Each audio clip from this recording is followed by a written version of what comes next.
மத்தேயு எழுதின சுவிசேஷம் 5வது அதிகாரம் 18 வாசி. வானமும் பூமியும் ஒளிந்து போனாலும் நியாயப்பிரமாணத்தில் உள்ளதெல்லாம் நிறைவேறும் அளவும் அதில் ஒரு சிறு எழுத்தாகிலும் ஒரு எழுத்தின் உறுப்பாகிலும் ஒளிந்து போகாது என்று மெய்யாகவே உங்களுக்கு சொல்கிறேன். ஆகையால் இந்த கற்பனைகள் எல்லாவற்றிலும் சிறிதானதொன்றையாகிலும் மீறி அவ்விதமாய் மனுஷருக்கு போதிக்கிறவன் பரலோக ராஜ்யத்தில் எல்லாரிலும் சிறியவன் எண்ணப்படுவான்.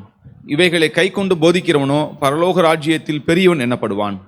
வேதபாரகர் பரிசேயர் என்பவர்களுடைய நீதியிலும் உங்கள் நீதி அதிகமாயிராவிட்டால் பரலோக ராஜ்யத்தில் பிரவேசிக்க மாட்டீர்கள் என்று உங்களுக்கு சொல்கிறேன். போதும். ஆண்டவர் என்ன சொல்றாருன்னா, அந்த காலத்தில் வாழ்ந்த வேதபாரகர்கள் பரிசேயர்கள் அவர்கள் வெளிப்படையான காரியங்களில் அதிக கவனம் செலுத்தினார்கள். ஆனால் அதற்கு ஆணிவேராக இருக்கக்கூடிய தி ஆட்டிடியூட் ஆஃப் மைண்டு, அதாவது உள்ளான பகுதியில் அவர்கள் கவனம் செலுத்தவில்லை. எனவே தான் ஆண்டவர் என்ன சொன்னார்னாக்கும், வேதபாரகர்கள் பரிசேயர்கள் என்பவர்களுடைய நீதியிலும் உங்களுடைய நீதி அதிகமாக இல்லாவிட்டால், அவங்க வெளிப்படையாக கவனம் செலுத்துகிறாங்க, உள்ள அந்தரங்கத்தில் உண்மையாக இல்லை. அதனால் அதில் நீங்கள் அதை விட உங்களுடைய நீதி அதிகமாக இருக்கணும் அப்படின்னா நீங்கள் உள்ளேயும் சரியாக இருக்கணும்.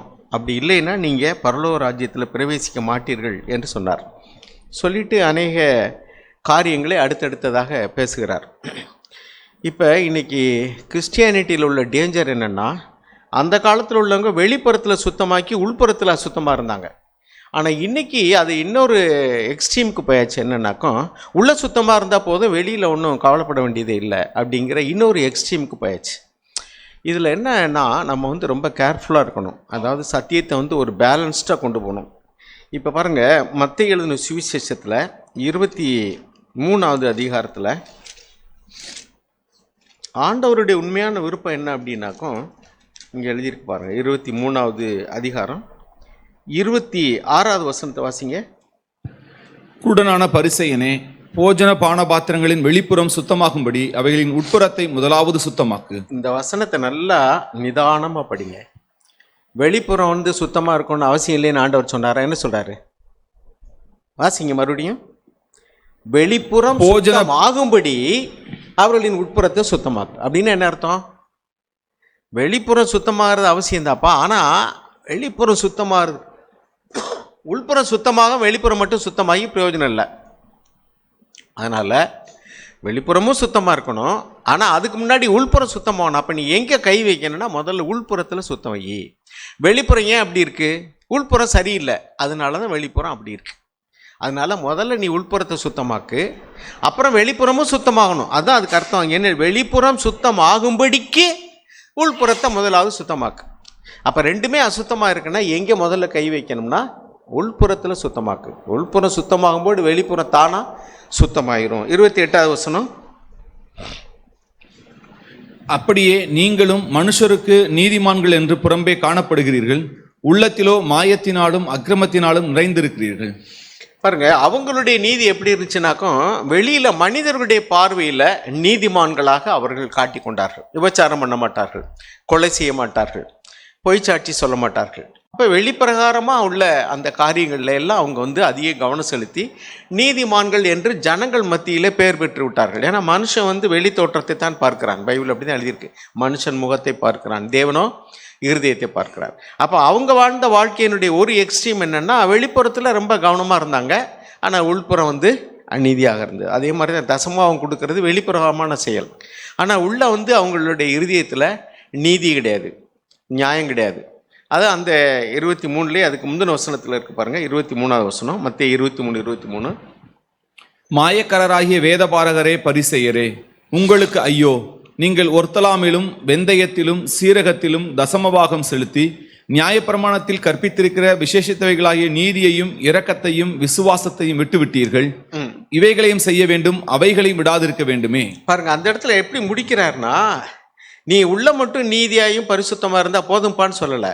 இதையிலும் செய்ய வேண்டும், அவையிலையும் விடாதிருக்க வேண்டும். அப்படின்னா என்ன அர்த்தம்? தேவன் என்ன விரும்புகிறாருன்னா, உள்ளேயும் சுத்தமாக இருக்கணும், வெளியும் சுத்தமாக இருக்கணும். அதுதான் அவருடைய விருப்பம்.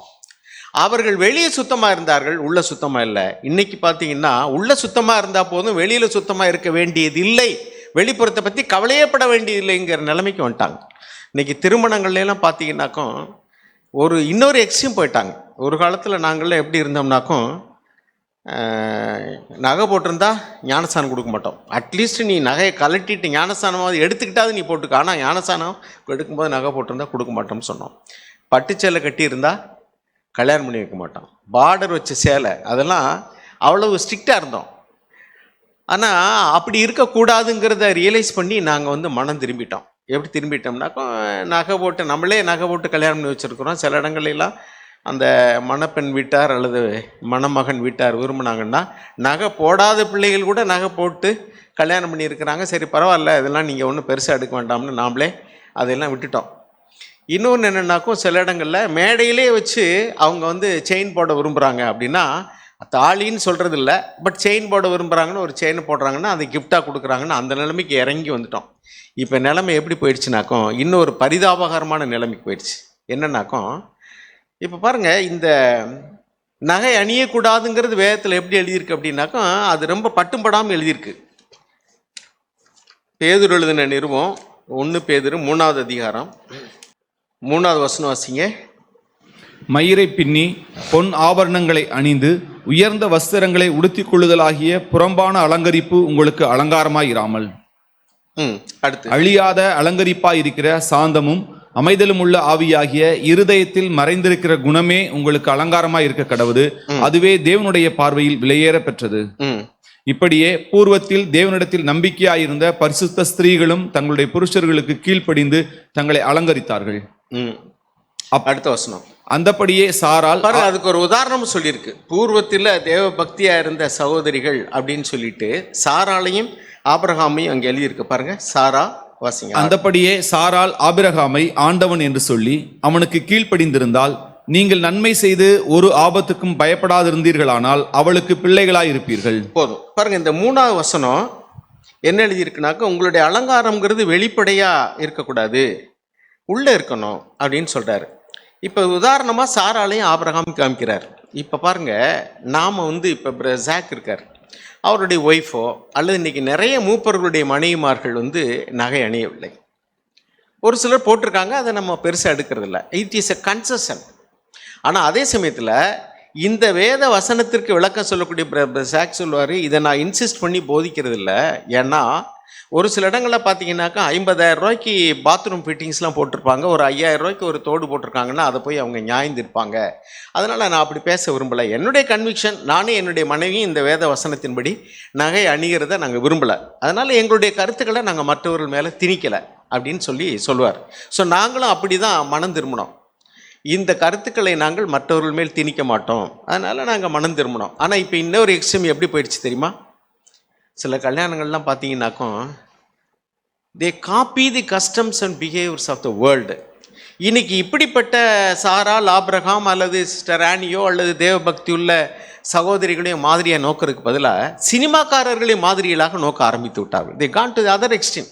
நீங்கள் பாருங்கள், சில திருமணங்கள்லாம் போனீங்கன்னா அவர்களுடைய உடல் அலங்காரம், நகை அலங்காரம் எல்லாம் பார்த்தீங்கன்னாக்கும் உலகத்தார அப்படியே காப்பி அடிச்சு, ஒரு சினிமாவில் ஒரு மணப்பெண் எப்படி வந்து அங்கே மேடையில் உட்கார வைப்பாங்களோ அதே மாதிரிக்கு பண்ணுறாங்க. அப்படின்னா it is going to the other extreme. அப்படின்னா என்ன அர்த்தம்னா, வெளிப்புறத்தை நீங்கள் பார்க்கவே பார்க்காதீங்க. அன்றைக்கி அவங்க விசேஷமான நாள், அவங்க எப்படி வேணாலும் இருந்துட்டு போட்டு. அப்படி எழுதியிருக்கு பைபிளில். நோ. 1 தீமோத்தேயு 2ஆம் அதிகாரம். அதாவது இந்த எக்ஸ்ட்ரீமுக்கும் அந்த எக்ஸ்ட்ரீமுக்கும் போயிடக்கூடாது. இந்த எக்ஸ்ட்ரீம் என்ன, வெளிப்புறத்தை வந்து சுத்தமாக்கிட்டு உள்புறத்தை விட்டுறது. இன்னொரு எக்ஸ்ட்ரீம் என்ன, உள்புறம் தாங்க முக்கியம், வெளிப்புறத்தில் எப்படி இருந்தாலும் பரவாயில்ல. உள்ள நீ கோவப்படக்கூடாது, வெளியில் கொலை செஞ்சுக்க. உள்ள நீ வந்து வேசித்தனை சிந்தை இருக்கக்கூடாது, வெளியில் விபச்சாரம் பண்ணிக்க. இப்படி எழுதியிருக்கு பைபிளில். வெளிப்புறத்தை பற்றி கவலையப்படாதேன்னு எழுதியிருக்கு. நோ. வெளிப்புறம் சுத்தமாகும்படிக்கு உள்புறத்தை சுத்தமாக்கு. அப்படின்னு என்ன அர்த்தம்? 2 சுத்தமாக இருக்கணும், அதான் தேவனுடைய விருப்பம். But first priority should be given to inside. உள்புறத்துக்கு முதலாவது முக்கியத்துவம் கூட. அப்படி தான் எழுதியிருக்கு. சில இடங்களில் பார்த்தீங்கன்னா திருமணங்களில் பண்ணுற அலங்காரங்களில் சபையில் நகை போடாமல் இருக்கக்கூடியதான இளம் பிள்ளைகள்லாம் இடரல் அடைகிறாங்க. சில பெற்றோர்கள் சொல்லியிருக்கிறாங்க, எங்களை வந்து ஒரு சின்ன தோடு கூட போடக்கூடாதுன்னு சொல்கிறீங்க. எங்களுடைய குடன் படிக்கக்கூடியவங்க எல்லாரும் கேட்டால் சரி, நான் வந்து இவனுடைய தாய் தகப்பேன், நாங்கள் சொல்கிறதுக்கு கீழ்ப்படிஞ்சு நீ நட, எங்கள் இஷ்டப்படி தான் உன்னை வளர்க்குறோம், திருமணம் ஆன பின்னாடி உன் இஷ்டம் எப்படி அப்படி நடந்துக்க அப்படின்னு சொல்கிறாங்க. ஆனால் மேடையில் உட்கார வச்சு திருமணம் நடத்திட்டு நீங்கள் சபை மூப்பர்கள் தான் நடத்தி வைக்கிறீங்க. அவங்களுடைய அலங்காரங்களை பாருங்கள், எவ்வளோ அலங்கோலங்களாக இருக்குது. அதையெல்லாம் நீங்கள் அனுமதிக்கிறீங்க, சபை மூப்பரில் தான் நடத்தி வைக்கிறீங்க, எங்களை மட்டும் ஏன் இப்படி இருக்க சொல்கிறீங்க அப்படின்னு கேட்குறாங்க. அப்படின்னா அந்த வாலிப பருவத்தில் அவர்களுக்கு வந்து பெற்றோர்கள் ஊட்டி வளர்க்கக்கூடிய மாதிரிகள், உதாரணத்துக்கு சிஸ்டர் ஆனி பாரு, அந்த சிஸ்டர் பாரு, இந்த சிஸ்டர் பாருன்னு சொல்லக்கூடிய மாதிரிகளை நாம் வந்து பார்க்குறதுக்கு பதிலாக சினிமா நட்சத்திரங்களையும் அலங்காரங்களையும் பார்க்குற ஒரு கோலத்துக்கு போகும்பொழுது என்ன ஆக போகுதுன்னு சொன்னாக்கும், they go to the other extreme. அப்படின்னா அந்த தடுமாற்றமான வயசில் ரெண்டும் கட்டா நிலைமையில் இருக்கக்கூடியதான பிள்ளைகள் வந்து நல்ல மாதிரிகளை நோக்கிறதுக்கு பதிலாக இன்னொரு எக்ஸ்ட்ரீமுக்கு போயிட்டாங்க. சினிமாக்காரங்களை மாதிரியை நோக்கிறோம். ஏன்னா அதான் சொல்லுவாங்கல்ல, அவுத்து விட்டுச்சான் கழுத, என்ன சொல்லுவாங்க, எடுத்து விட்டுச்சான் ஓட்டை. நகை கலட்டினா தான் ஞானஸ்தானம் சொல்கிற நாட்களில், அதாவது நீ சிலுவை எடுக்கிறீன்னா மரணத்துக்கு நீ சம்மதிச்சிருக்கேன்னு அர்த்தம் அப்படிங்கிற ஸ்டேஜில் இருக்கும்போது வந்து அப்போல்லாம் உடனே ஞானஸ்தானம் கொடுத்தாங்க. ஏன் கொடுத்தாங்க தெரியுமா? அவன் தான் சாகிறதுக்கே தயாராகிட்டானே. சிலுவை எடுக்கிறனா என்ன அர்த்தம்னா சாகிறதுக்கு தயார்னு அர்த்தம். அதனால உடனே ஞானஸ்தானம் கொடுத்தாங்க, உடனே போதிச்சாங்க, உடனே ஞானஸ்தானம் கொடுத்தாங்க. ஏன்னா they are ready to tie even.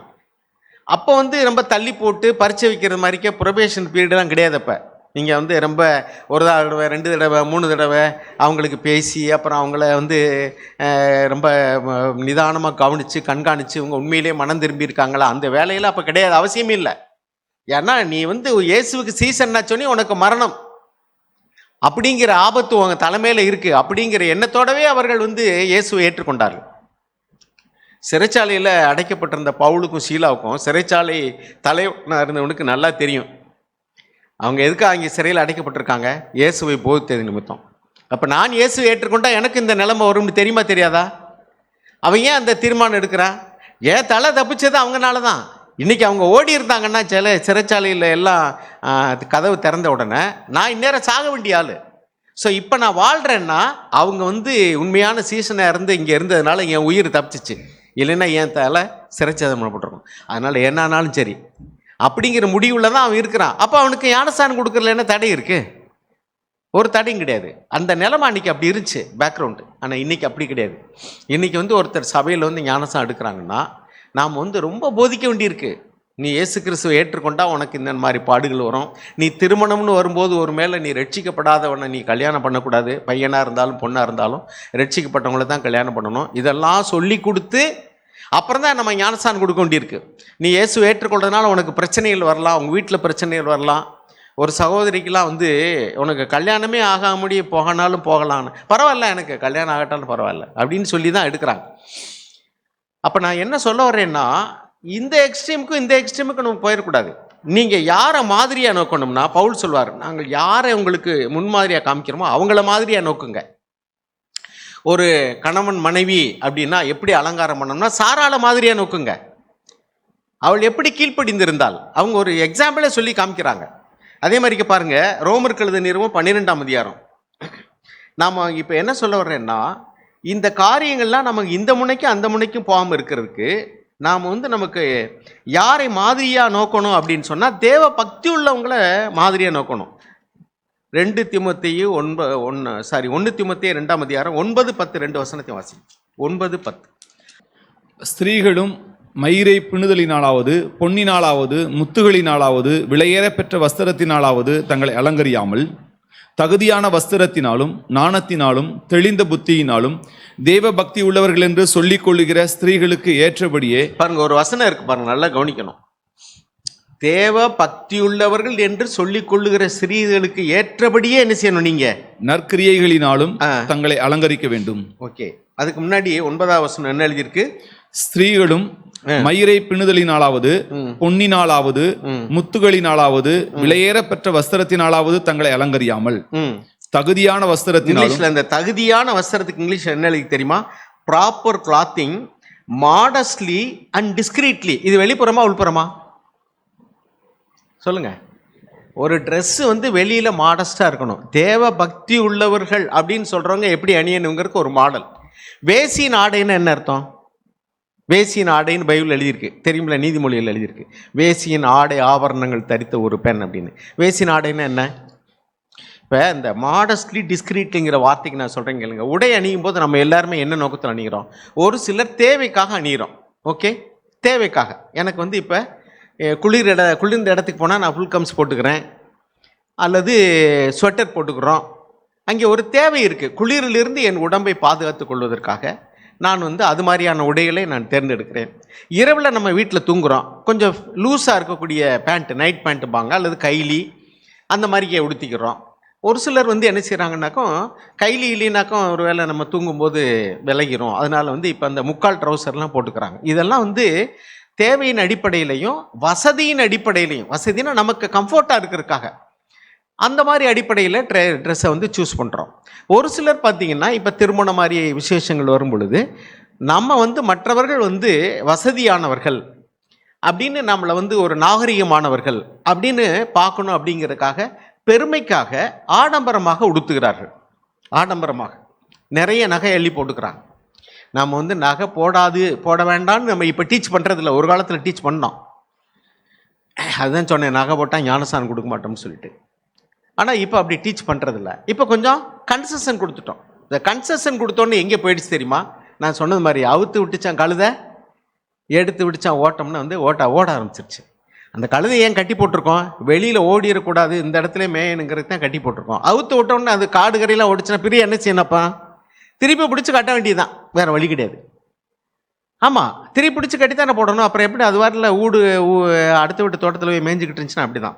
அப்போ இங்கே என்ன சொல்லியிருக்கு? You must dress modestly, you must dress discreetly. அப்படின்னா ஒரு தேவ பக்தி உள்ள பெண் அப்படின்னா, இப்போ வேசியின் ஆடை அப்படின்னா என்ன அர்த்தம்னா, அது எதற்காக உடுத்துகிற ஆடைன்னா கவர்ச்சிக்காக உடுத்துகிற ஆடை. நான் சொன்னேன், தேவைக்காக உடுத்துகிற ஆடை, வசதிக்காக நம்முடைய கம்ஃபர்ட்டுக்காக உடுத்துகிற ஆடை, ஆடம்பரத்திற்காக நம்முடைய பெருமையை வெளியே காமிச்சுக்கிறதுக்காக உடுத்தக்கூடிய ஆடைகள், ஆபரணங்கள்.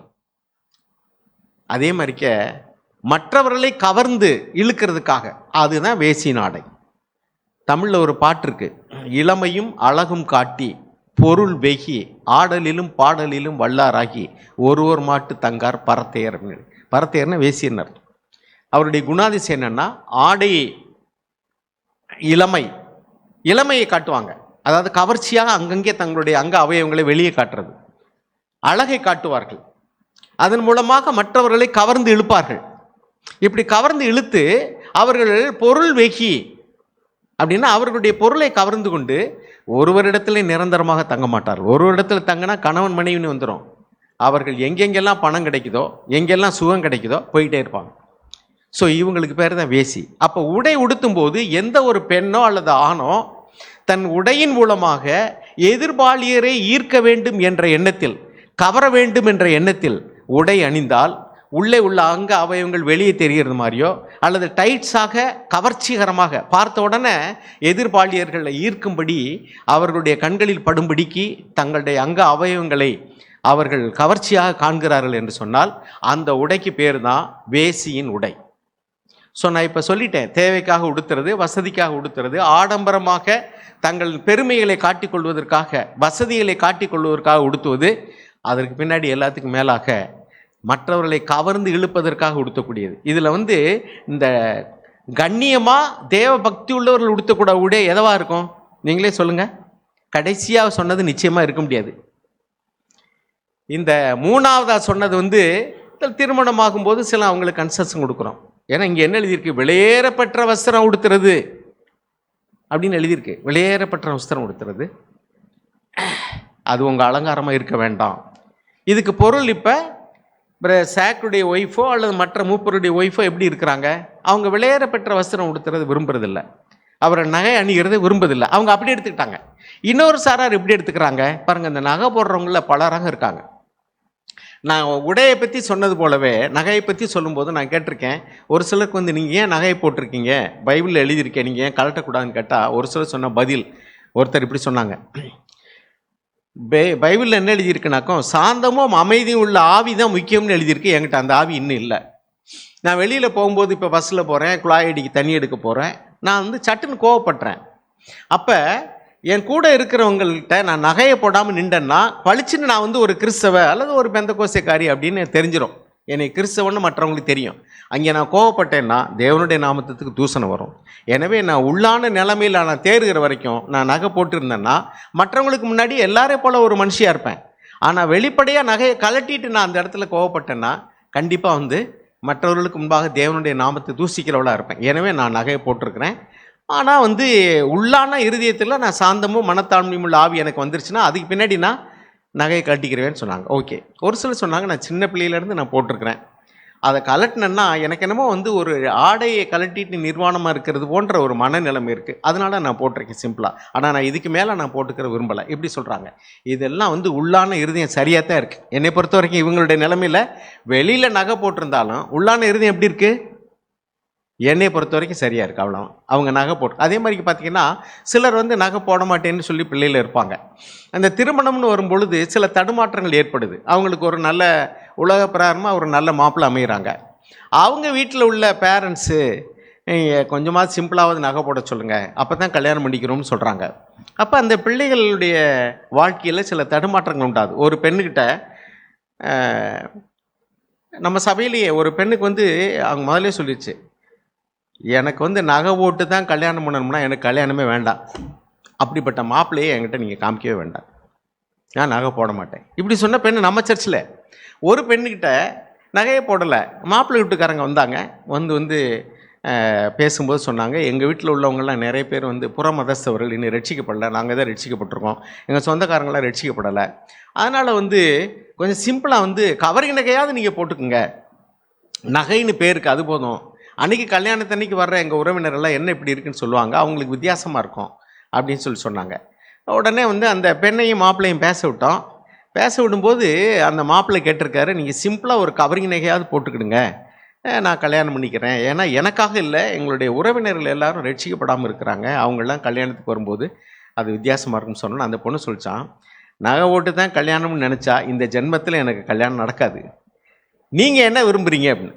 எங்கள் அப்பா அம்மா பெர்மிட் பண்ணால் நான் போட்டுக்கிறேன்ச்சு அந்த பொண்ணு. முடிஞ்சு வச்சுக்காத. அந்த பொண்ணுடைய இருதயத்தில் அந்த மாப்பிள்ளைக்கு கல்யாணம் பண்ணிக்கிற இஷ்டம் இருக்குது, அதனால் அது இறங்கி வர்றதுக்கு தயாராகிடுச்சு.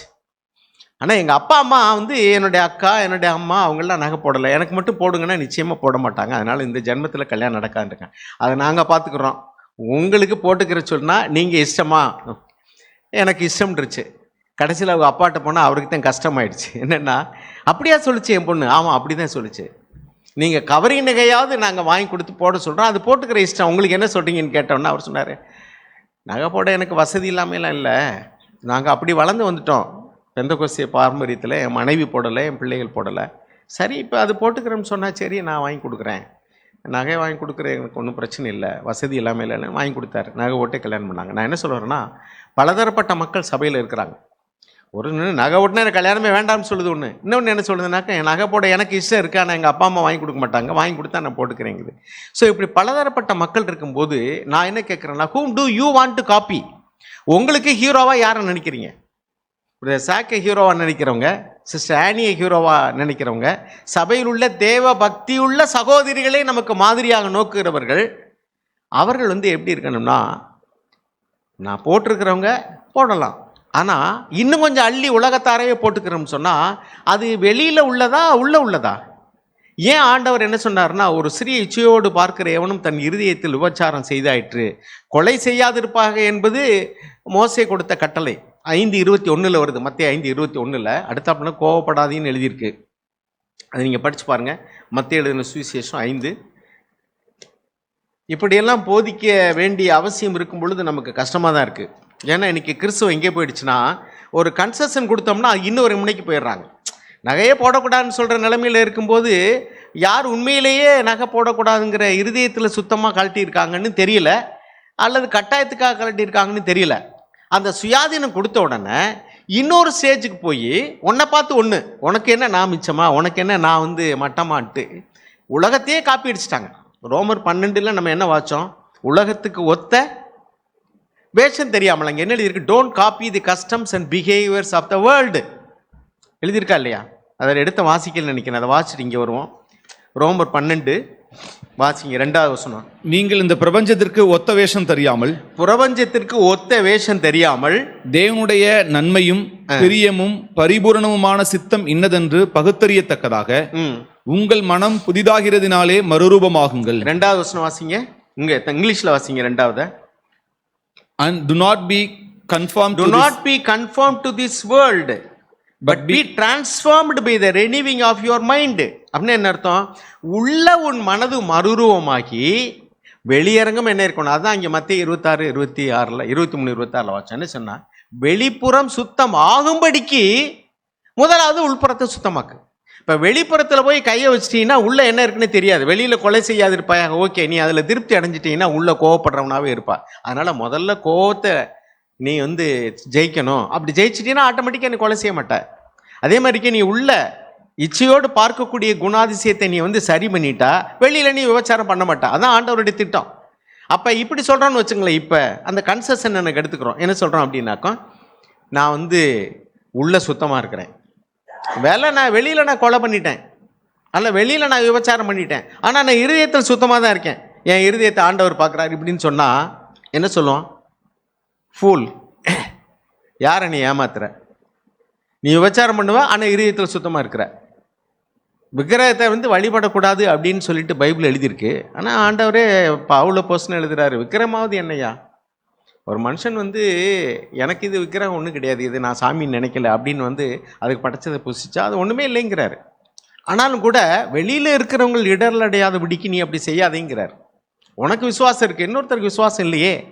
அதே மாதிரி தான் 1 கொரிந்தியர் 10:31 எழுதியிருக்கு, நீ புசித்தாலும், வாசிங்க, புசித்தாலும் குடித்தாலும் எதை செய்தாலும், வாசிங்க. ஆகையால் நீங்கள் புசித்தாலும் குடித்தாலும் எதை செய்தாலும் எல்லாவற்றையும் தேவனுடைய மகிமைக்கென்று செய்யுங்கள். 32 நான் என் சுய நீ செய்யணும்னா தேவனுடைய நாம மகிமைப்படும்படியா இப்படி நான் செஞ்சான்னு அப்படி யோசிச்சு செய்யி. 2வது, நான் என் சுய பிரயோஜனத்தை தேடாமல் அநேகருடைய பிரயோஜனத்தை தேடி அவர்கள் ரட்சிக்கப்படும்படிக்கு எவ்விதத்திலும் எல்லாருக்கும் பிரியமாய் நடக்கிறது போல. அடுத்த வசனம், நீங்களும் யூதருக்குன்னா உங்களை போன்ற சக விசுவாசிகளுக்கும், 2வது கிரேக்கருக்கும் அவிசுவாசிகளுக்கும், தேவனுடைய சபைக்கும் இடர்லற்றவர்களாய் இருங்கள். அப்ப உன் சகோதரன் இடர்ல அடைகிறது மாதிரி இருந்துச்சுன்னா நீ புசிக்காத. நீ எதை செஞ்சாலும் சரி, யாராவது ஒருத்தருக்கு இடர்ல உண்டாக்குற மாதிரி இருந்துச்சுன்னா சரி, ஸ்டாப் இட். உனக்கு அது ரைட் லைலாக இருக்கலாம், அது பாவம் இல்லாமல் இருக்கலாம். ஆனாலும் கூட என் சுய பிரயோஜனத்தை நான் தேடாமல் நான் மற்றவருடைய பிரயோஜனத்தை தேடுகிறேன். அப்போ பாருங்க, இப்போ சபையில் உள்ளவங்க வந்து சுயாதீனம் கொடுக்குறோம். அவங்க வந்து நகையை நிறைய அள்ளி போட்டுக்கிட்டு லிப்ஸ்டிக் போட்டு இங்கே மெகண்டி போட்டு எல்லாம் அப்படியே அலங்காரம் பண்ணிட்டு அப்படியே தங்கச்செல்ல மாதிரி கொண்டு வந்து நிற்கிறாங்க. விலையேற பெற்ற வஸ்திரம், தங்க நகைகள், ஆபரணங்கள் எல்லாம் அணிஞ்சு நிற்கிறாங்க. அது பாவமானட்டா பாவம் இல்லை தான், ரைட்டு. ஆனால் எதனால இப்படி செய்கிறாங்க? வெளிப்புறம் இப்படி இருக்கிறதுக்கான காரணம் என்ன? உள்ள அலங்காரத்தின் காலம் உள்ள அலங்கோலம், வெளி அலங்காரத்தினுடைய காரியம் உள்ள உலகம் இருக்கு. அதானே அர்த்தம். வெளியில நீங்க உள்ளுக்குள்ள நீங்க வேற யாரையோ காப்பி அடிக்கிறீங்க, அதனுடைய லட்சணம் தான் வெளியில இப்படி இருக்கு. மடி வேகாம நான் நெருப்பை கட்டிக்கிட்டு இருக்கேன் அப்படின்னு சொல்ல முடியாது. நீ வெளியரங்க இப்படி இருக்குன்னா அது காரணம். ஆண்டவர் என்ன சொல்ற? ஏன் கொலை செய்யற?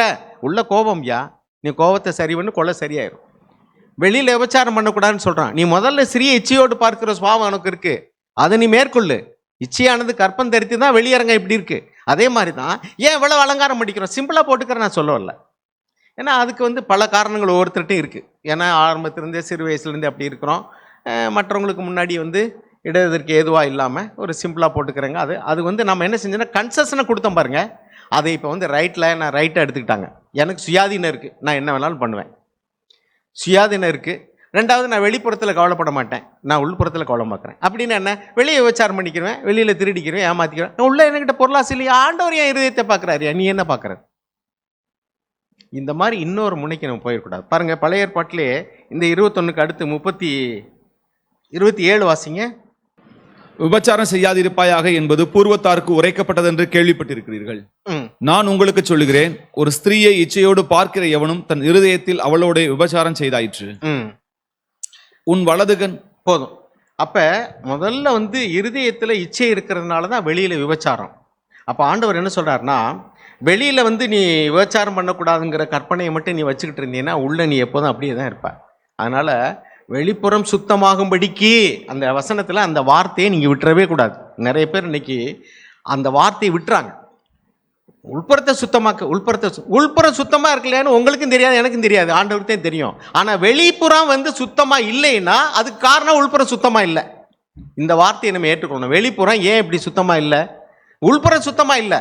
அப்போ ஆண்டவர் என்ன சொல்றா, நீ வெளியில் கை வைக்காத, உள்ளே வை. நான் சொல்லுவேன், ரூம்குள்ள யாராவது போனாங்கன்னா லைட்டு எரியுது, ஃபேன் ஓடுதுன்னா முதல்ல ஃபேன் அமர்த்துங்க, அப்புறம் லைட் அமர்த்துங்கன்னு நான் சொல்லுவேன். எதுக்காகனா, நீங்கள் முதல்ல வந்து லைட் அமர்த்திட்டீங்கன்னா சமயத்தில் ஃபேன் ஓடிக்கிட்டு இருக்குன்னு கவனிக்காமே வந்துடுவீங்க. அதனால நான் என்ன சொல்லுவேன்னா, முதல்ல ஃபேன் அமர்த்துங்க, அப்புறம் லைட் அமர்த்துங்க. ஏன்னா இது வந்து ஓடுற சத்தம் கேட்காம கூட மின்விசிறி ஓடும்.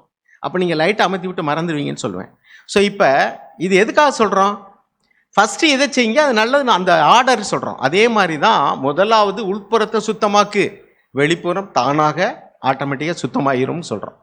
அதுக்கு பதிலாக நாம் வந்து உள்புறம் தான் எனக்கு முக்கியம், வெளிப்புறம் முக்கியம் இல்லைன்னு சொல்லக்கூடாது. வெளிப்புறம் சுத்தம் ஆகும்படிக்கு உள்புறத்தை சுத்தமாக்குங்கிறதுல மறந்துடவே கூடாது. இங்கே பாருங்கள், இந்த கன்செஷனை வந்து சுயாதீனத்தை துர்க்குணத்திற்கு மூடலாக கொண்டிராமல் எழுதியிருக்கு. சுயாதீனம் கொடுக்குறோம்னா அதை துர்க்குணத்திற்கு மூடராக கொண்டிருக்காமல். இன்றைக்கி வந்து விசாலப்படுத்தி எண்ணிக்கை அதிகமாக்கிட்டோம். அந்த காலத்தில் வந்து ஞானஸ்தானம் எடுக்கிறதுக்கு நகையை கலட்டணும்னா ஒரு சிலர் தான், ஏன்னா அப்பா அம்மா பெர்மிட் பண்ணணும், நிறைய காரியங்கள் இருந்துச்சு. அப்போ எண்ணிக்கை கம்மியாக இருந்துச்சு, பட் தரம் நல்லா இருந்துச்சு. தரம் நல்லா இருந்துச்சுன்னா என்ன அர்த்தம்னாக்கும், அவங்க ரெடியாக இருந்தாங்க, அந்த அளவுக்கு தியாகம் பண்ணி ஆண்டவர் பின்பற்ற ரெடியாக இருந்தாங்க. அவங்க மட்டும்தான் ஞானஸ்தானம் எடுக்க முடியும். ஆனால் இன்றைக்கி விசாலமாக்கின உடனே என்ன ஆயிடுச்சுனாக்கும், இன்னொரு எக்ஸ்ட்ரீம் போகிறாங்க. நான் எல்லாரையும் பேசலை, don't go to the extremes. இந்த எக்ஸ்ட்ரீமுக்கும் போகக்கூடாது, அது அந்த காலத்தில் இருந்தது. இன்னொரு எக்ஸ்ட்ரீமுக்கும் போகக்கூடாது, அது வேறு. லீகலிஸ்டிக்காக இருக்கக்கூடாது. கொஞ்சோண்டு நகை போட்டிருக்காங்கன்னா அதை போய் ஒரு கிரிட்டிசைஸ் பண்ணிவிட்டு ஒரு சேக் தான் சொல்லுவார், முக்காடு இப்படி போட்டிருக்காங்கன்னா என்ன இப்படி போடலைன்னு சொல்லக்கூடாது. அதே சமயத்தில் முக்காடே போட வேண்டியதில்லைன்னு சொன்னால், அதே சந்திப்பொன்னன் பிரதர் இருந்த இதில் அமெரிக்காவில் இருக்கக்கூடிய ஒரு சர்ச்சில் முக்காடை பற்றி பேசணுன்னு நிறைய பேர் வெளியே போயிட்டாங்க. பிரதர் சொல்லுவார், ஐ ஸ்டாண்ட் பை தட். அது தேவனுடைய வார்த்தை. அப்போ நான் என்ன சொல்ல வரேன்னா, இந்த முனைக்கும் அந்த முனைக்கும் போயிடாதீங்க. Don't copy the world. உலகத்தின் ராஜாக்கள் அதன் மகிமையை சபைக்குள்ள கொண்டு வர விரும்புவார்கள். வெளிப்படுத்தின விசேஷம் 21ஆம் அதிகாரத்தில் எழுதியிருக்கு. தீட்டும் அருவருப்பானது ஒன்றும் சபைக்குள்ள வராது. We must not dilute the gospel. காஸ்பலை ஒரு காலம் டைலூட் பண்ணவே கூடாது. We stand for the truth, we stand for the standard. ஆனால் நம்மளால் முடியலைங்கிறது ஒத்துக்கொள்ளும். என்னால் முடியலை, ஆண்டவர் வச்ச அந்த ஸ்டாண்டர்டுக்கு நான் எப்போதுமே போகிறதுக்கு பிரயாசப்படணும். முடியாமல் போகலாம், முடியல ஆண்டவரே, நம்ம வந்து கொஞ்சம் கொஞ்சமாக போகலாம், அது தப்பு கிடையாது. நான் இன்னும் தேறிடலை, ஆனால் ஸ்டாண்டர்டே இறக்கிடுறது. இப்போ உதாரணத்துக்கு வந்து ஒரு காலத்துலலாம் இன்ஜினியரிங் கல்லூரியில் வந்து ஸ்டாண்டர்ட் என்ன வச்சுருந்தாங்கன்னா 75% 60% இருந்தால் தான் இன்ஜினியரிங் கல்லூரிக்கு அனுமதினு போட்டாங்க. அப்போ வந்து நிறைய பேர் சேர முடியாது, ஏன்னா வேக்கன்சி இருக்குன்னா நிறைய கல்லூரிகள் வந்துச்சு. உடனே ஸ்டாண்டர்டை குறைச்சாங்க. இப்போ என்ன ஆகி போச்சு, படிச்சுட்டு வேலை இல்லாமல் இருக்காங்க. இன்ஜினியரிங் காலேஜ் படித்தவங்க நிறைய பேர் வேலை இல்லாமல் இருக்காங்க. காரணம் என்னென்னாக்கா அவன் ஸ்டாண்டர்டை குறைச்சிட்டாங்க. இப்போ அதே மாதிரிக்கு இப்போ ஒரு மருந்து வந்து ஸ்ட்ராங் டோஸ் கொடுப்பாங்க. அந்த ஸ்ட்ராங் டோஸ் கொடுத்தா சைடு எஃபெக்ட் வரும் சில பேருக்கு. அப்போ என்ன செய்வாங்கன்னா, அந்த சைடு எஃபெக்ட்டுக்கு வேறு ஏதாவது மாத்திரைகள் கொடுப்பாங்க. சில மாத்திரைகள் வந்து வயிறு புண்ணாயிரும்னு சொன்னால் அதுக்கு ஆன்டிடோட்டாக வேறு மாத்திரைகள் கொடுப்பாங்க. ரேனிடிடின்னு அது இதெல்லாம் கொடுப்பாங்க, சின்டாக்லாம். ஆனால் அதுக்கு பதிலாக நம்மளே வந்து அந்த மாத்திரையை பாதி ஆக்கிட்டோம், அல்லது டோஸை குறைச்சிட்டோம், அல்லது வந்து கூட கொஞ்சம் தண்ணி ஊற்றி ஒரு இதை செஞ்சோம்னாக்கும் என்னாகும், அதுக்கு எஃபெக்ட் இல்லாமல் போயிடும். ஆக தேவனுடைய அந்த ஸ்டாண்டர்ட் ஆஃப் டாக்ட்ரின், உபதேசத்தை ஒரு காலம் குறைக்கவே கூடாது. ஏன் வசதிக்காக பிடிச்சி இழுத்துக்க கூடாது. அப்படின்னா நீங்கள் you are widening, you are diluting the gospel. பண்ணவே கூடாது. அப்படி பண்ணுறதுக்கு சபை தேவையே இல்லை. ஆண்டவருடைய வார்த்தை ஆமான்னு ஆமாம், அதான் அவர் சொல்கிறார், ஒரு எழுத்தாயிலும் எழுத்தின் உறுப்பாயிலும் அழிந்து போவதில்லை அவர் சொல்கிறார். ஆண்டவர் சொன்ன வார்த்தையை தான் நான் முதல்ல வாச்சேன், எழுத்தாயிலும் எழுத்தின் உறுப்பாய். ஆனால் என்னால் முடியலை, அது ஒன்றும் பிரச்சனை கிடையாது. என்னால் முடியலைன்னா நீங்கள் முயற்சி பண்ணு. முடியலைன்னா அங்கே எழுதியிருக்கு, கொஞ்ச காலம் பிரயாசப்படுகிற உங்களை சீர்படுத்தி சிறப்படுத்தி தேவன் பலப்படுத்துவார்.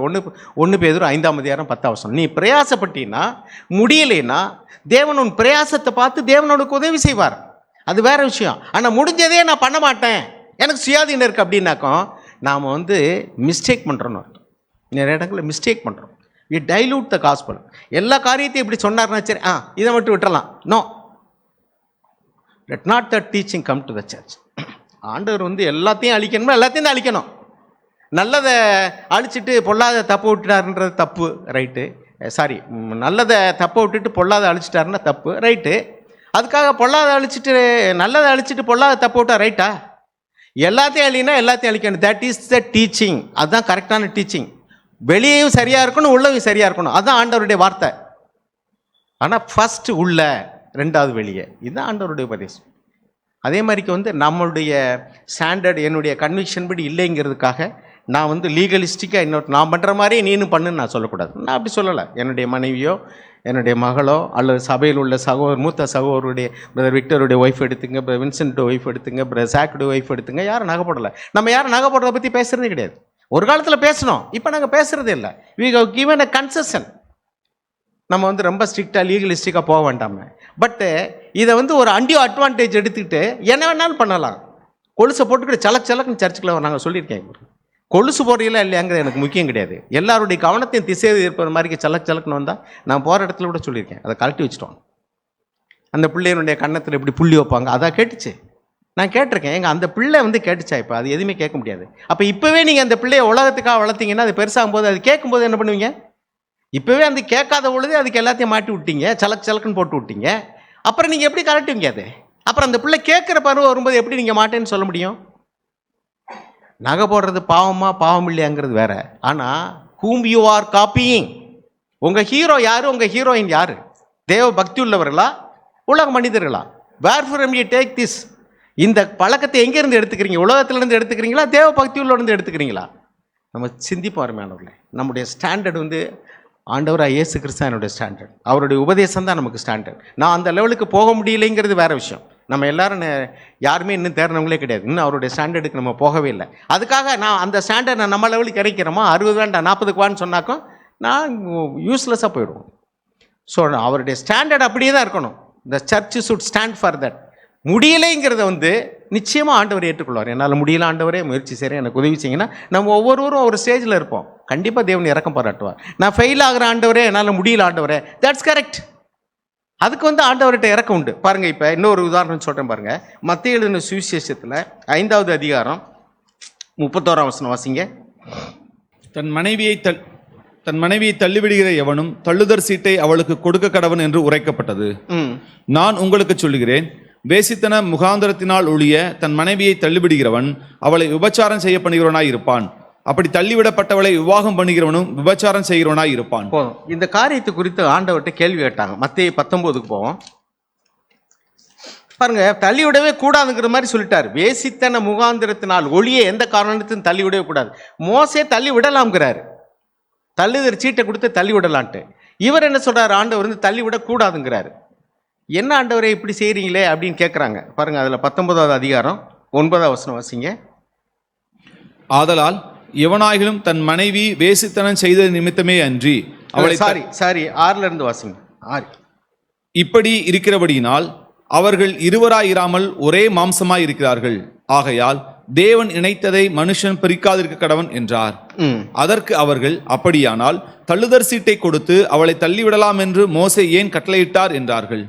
அதற்கு அவர், உங்கள் மனைவிகளை தள்ளிவிடலாம் என்று உங்கள் இருதய கடினத்தின் நிமித்தம் மோசே உங்களுக்கு இடம் கொடுத்தார், கன்செஷன் கொடுத்தாரு. உங்க இருதய கடின நிமித்தம் சரிப்பா, ஏதோ தள்ளுதற் சீட்டை கொடுத்து பண்ணுங்கன்னு. எல்லாரும் என்ன பண்ணிட்டாங்கன்னாக்கா, அவங்ககிட்ட உள்ளதான ஆட்டிடியூடில் ஏற்றுக்கொள்ள முடியாதனால தள்ளி விடலான்றத, அது எப்படின்னாக்கா வேசித்தன முகாந்திரத்தினால் ஒழிய அப்படின்னு ஆண்டவர் ஏன் சொல்ல முடியுது, எந்த காரணத்தை கொண்டு தள்ளிவிடக்கூடாது ஏன் சொல்ல வேண்டி இருந்துச்சுனாக்கா, அவங்க சாதாரணமாக எல்லாரும் தள்ளிவிட ஆரம்பிச்சிட்டாங்க.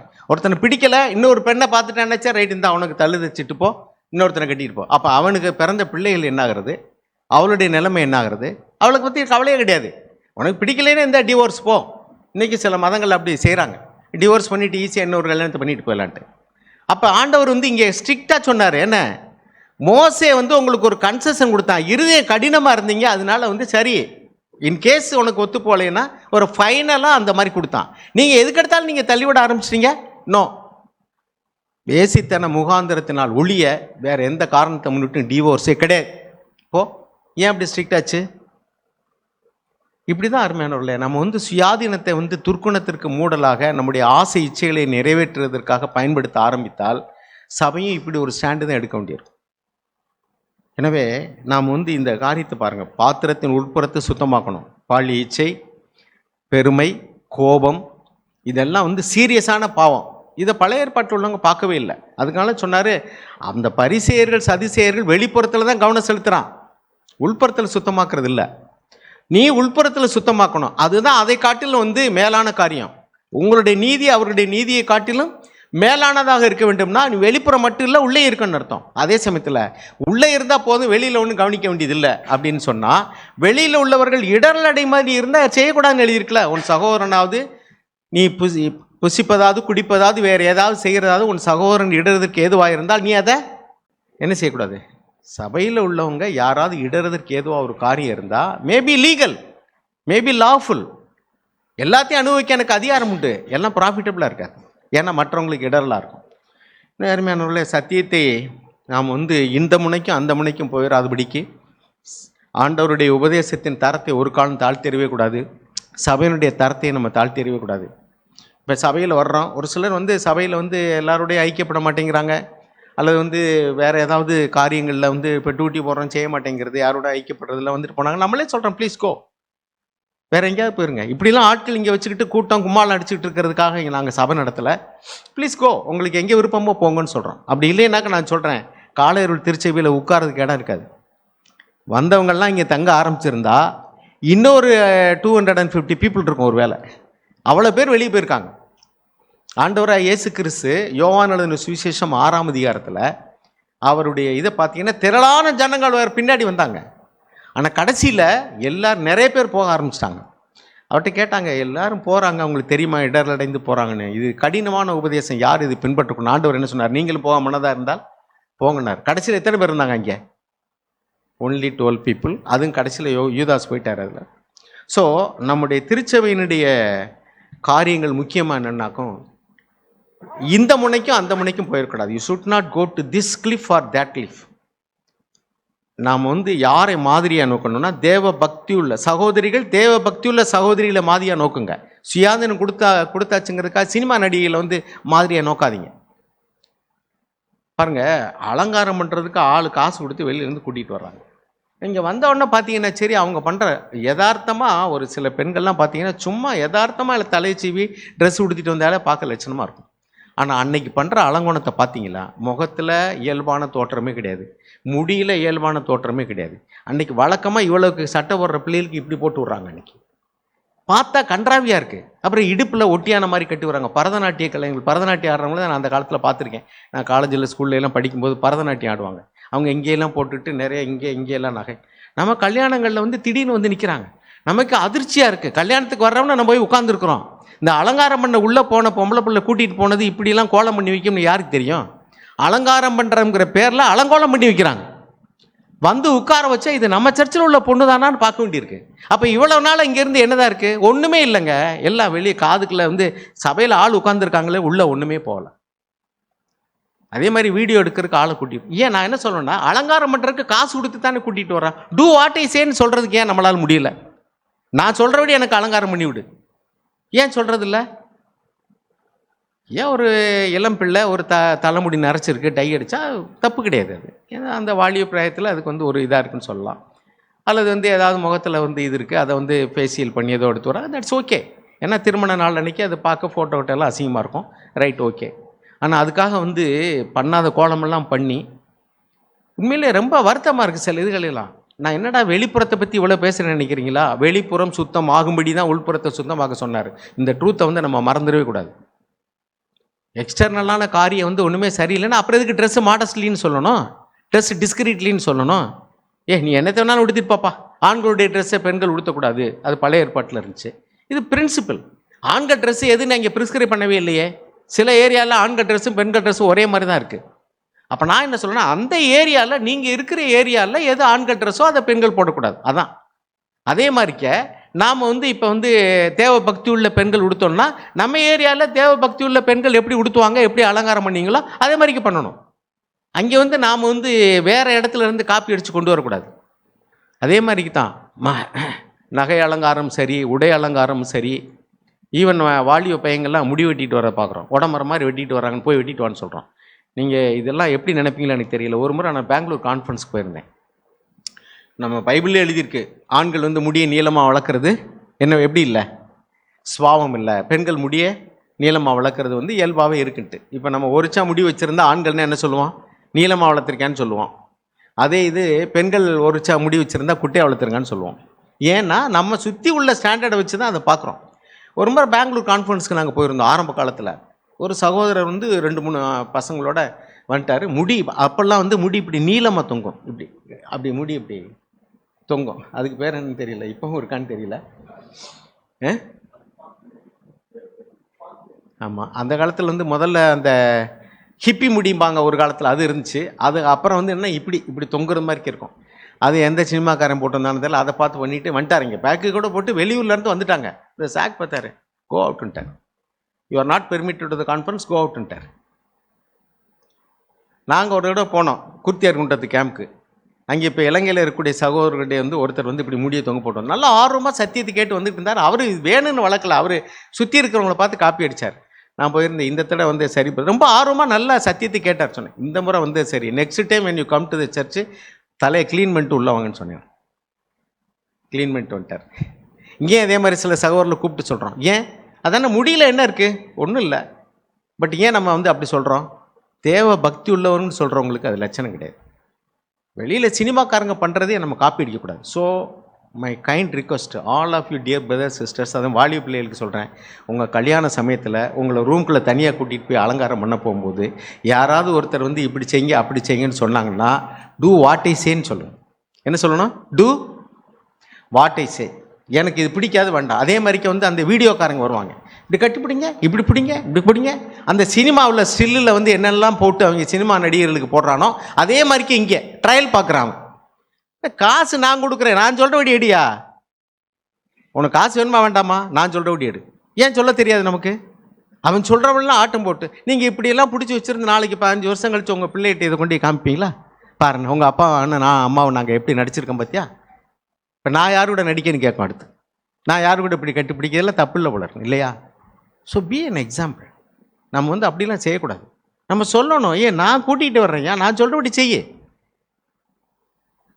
சில இடங்களில் நான் வந்து ரொம்ப பாரப்பட்டு இதை சொல்கிறேன். நாம் வந்து இது சுயாதீனம் கொடுக்கறது வந்து அவசியம்.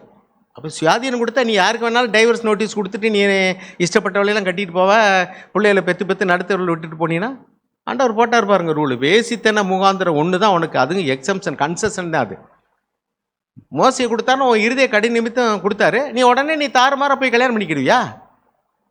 பண்ணக்கூடாது, ஸ்ட்ரிக்டாக சொல்லிட்டாரு. அது மாதிரிக்கே நம்ம சுயாதீனம் கொடுக்கும்போது அதுக்கு வந்து ஒரு லிமிட் இல்லாமல் போயிட்டு இருந்தா we cut short there, this is a limit, இதுக்கு மேலே நீ வந்து போகக்கூடாது. இது சபையினுடைய தரத்தை காப்பாற்றுறதுக்கு ரொம்ப அவசியமாக இருக்கும். இல்லை சிட்டிலெலாம் கல்ச்சர்லாம் பார்த்தீங்கன்னா ரொம்ப மோசமாக போச்சு. ஆண் ட்ரெஸ்ஸு பெண்கள் ட்ரெஸ்ஸு அதெல்லாம் ஒன்றும் சொல்ல முடியல. ஏன்னா எந்த ட்ரெஸ்ஸு ஆண் ட்ரெஸ்ஸு பெண் ட்ரெஸ்ஸுன்னு எங்கே ப்ரிஸ்கிரைப் பண்ணியிருக்கு? இல்லை நம்ம பிரின்சிபிள் தான் இருக்குது.